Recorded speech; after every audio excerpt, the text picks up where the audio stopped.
الانبیاء امام اعظم قائد اعظم محمد الرسول اللہ صلی اللہ علیہ وسلم فرما رہے ہیں بین الرجل و بین الشرک والکفر، بندے شرک اور کفر کے درمیان ایک نماز ہے، جس نے اس نماز کو چھوڑ دیا وہ کفر اور شرک میں داخل ہو گیا۔ آقا علیہ الصلوۃ والسلام ارشاد فرماتے ہیں ترک الصلاۃ شرک، نماز کا ترک کرنا یہ شرک ہے۔ کیسے نماز کا ترک کرنا شرک کیسے ہے؟ اللہ کا حکم ہے نماز پڑھو، اور انسانی خواہش کیا کہتی ہے؟ نرم گرم بستر ہے۔ یہ غریب لوگ ہیں جو مسجدوں میں جاتے ہیں، یہ فقراء کا ٹولہ ہے جو مسجد، ہم تو مالدار پیسے والے آدمی ہیں،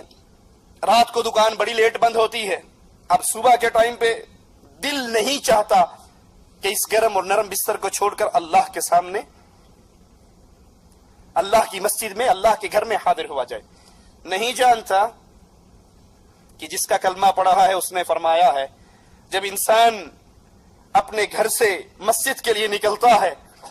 آسمان والا اس کے لیے 2 فرشتے بھیج دیتا ہے جو اس کے ساتھ نور کے جھنڈے لے کر اس کے ساتھ قدم سے قدم ملاتے ہوئے جاتے ہیں۔ یہ ایک قدم زمین پہ رکھتا ہے، ایک قدم اٹھاتا ہے،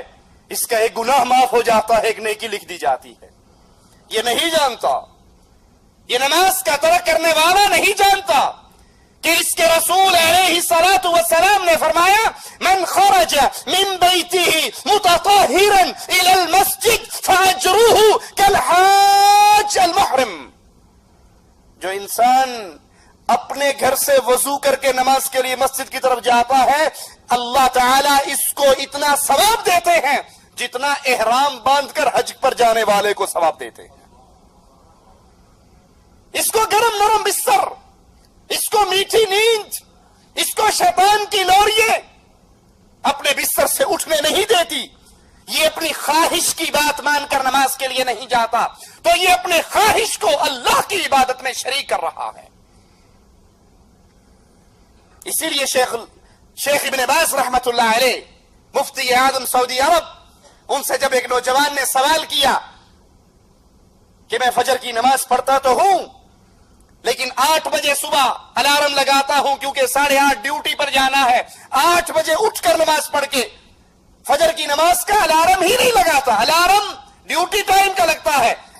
اور میں 8 بجے اٹھ کر نماز پڑھتا ہوں پھر اپنی ڈیوٹی پر جاتا ہوں، میرے بارے میں آپ کیا فرماتے ہیں؟ اپنے وقت کے امام شیخ ابن باز رحمت اللہ علیہ نے فرمایا تو کافر ہے، مسلمان نہیں ہے، کیونکہ تو نے نماز کے اس وقت کو بدل ڈالا جو وقت اللہ نے مقرر کیا تھا، اور تو نے وہ وقت مقرر کیا جو تیری خواہش نے چاہا۔ اور دلیل قرآن حکیم کی اس آیت سے لی، کیا تم نے ایسے شخص کو دیکھا من اتخذ الہہ ہوا، جس نے اپنی خواہش کو اپنا رب بنا لیا۔ سوچئے اللہ کے لیے سوچئے، یہ ماجرا چھوٹا نہیں۔ کتنے ہیں کلمہ پڑھنے والے، کتنے ہیں امت اسلام کہلانے والے، کتنے ہیں محمدی کہلوانے والے، لیکن نماز ان کی زندگی میں نہیں ہے، نماز ان کے گھر میں نہیں ہے۔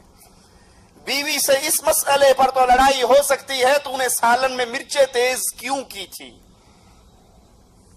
بیوی سے اس مسئلے پر تو تکرار ہو سکتی ہے کہ آج میری والدہ کے ساتھ تو نے بدتمیزی کیوں کی، لیکن زندگی میں کبھی یہ توفیق نہیں آئی آ کر پوچھ لے میں نماز پڑھ کر آیا ہوں بیگم مسجد میں اور تو اس وقت سے گھر میں بیٹھی ہے، تو نے نماز کا سجدہ کیوں نہیں دیا؟ اس مسئلے پر نہ کبھی اولاد سے جھگڑا، نہ کبھی بیوی بچوں سے جھگڑا، نہ کبھی دوست، وہ سمجھتے ہیں نہیں یہ پرائیویٹ معاملہ ہے، پڑھ لو آپ کی مرضی، نہ پڑھو آپ کی مرضی، آپ نے اپنی قبر میں جانا میں نے اپنی قبر میں جانا، یہ شیطان کا دھوکہ ہے۔ آقا علیہ الصلوۃ والسلام نے فرمایا نماز ترک کرنا شرک ہے۔ ابن ماجہ میں ہے لیس بین العبد والشرک الا ترک الصلاۃ، بندے اور شرک کے درمیان نماز ہے۔ فَإِذَا تَرَكَهَا فَقَدْ أَشْرَكَ، جس نے اس نماز کو ترک کیا اس نے شرک کیا۔ یاد کر لیجئے نماز کا تارک کافر ہے، مسلمان نہیں ہے۔ صحیح مسلم کے اندر امام الانبیاء امام اعظم محمد الرسول اللہ صلی اللہ علیہ وسلم کا یہ فرمان موجود ہے، ان بین الرجل و بین الشرک والکفر ترک الصلاۃ، بندے کے درمیان اور کفر اور شرک کے درمیان نماز ہے، جو اس نماز کو ترک کر دیتا ہے وادی ایمان سے نکل کر وادی کفر میں داخل ہو جاتا ہے۔ ترمذی میں ہے، امام الانبیاء فرماتے ہیں علیہ الصلوۃ والسلام، بین الکفر والایمان ترک الصلاۃ، ایمان اور کفر کے درمیانی شے نماز کا ترک کرنا ہے۔ جو نماز کا تارک ہے وہ وادی ایمان سے نکل کر وادی کفر کی طرف سفر کر رہا ہے۔ ترمذی میں ہے، امام الانبیاء نے فرمایا، ہمارے درمیان اور منافقین کے درمیان جو عہد ہے وہ نماز ہے، ہمارے اور ان کے درمیان جو عہد و پیمان وہ نماز ہے۔ فمن ترکها فقد کفر، جس نے اس نماز کو چھوڑ دیا اس نے کفر کیا، جس نے اس نماز کو ترک کر دیا، جس نے اس نماز کو چھوڑ دیا، وہ کرکٹ میچ کے لیے چھوڑے، وہ فٹ بال میچ کے لیے چھوڑے، وہ ہاکی میچ کے لیے چھوڑے، وہ فلم اور ڈرامے کے لیے چھوڑے، وہ گاہک اور دکانوں کے لیے چھوڑے، وہ کھانا کھانے کے لیے کہ یہی ظہر کا نماز ہے، نماز کا وقت ہے اور یہی کھانے کا وقت ہے، بقالہ بند کر کے مسجد کی طرف قدم نہیں اٹھاتا، اپنے کمرے میں کھانا کھا کر پھر آ جاتا ہے۔ اور کتنے ایسے بدنصیب ہیں واللہ میں نے اپنی آنکھوں سے دیکھے جو فجر کی نماز مسجد میں پڑھنے کے لیے حاضر نہیں ہوتے، لیکن نماز ہونے کے 15 منٹ کے بعد آ کر اپنی دکان کو ضرور کھول لیتے ہیں۔ یہ 15 منٹ کے لیے اللہ کے لیے قربانی نہیں دی جا سکتی۔ یہ وہ لوگ ہیں جو جانوروں سے گئے گزرے ہیں۔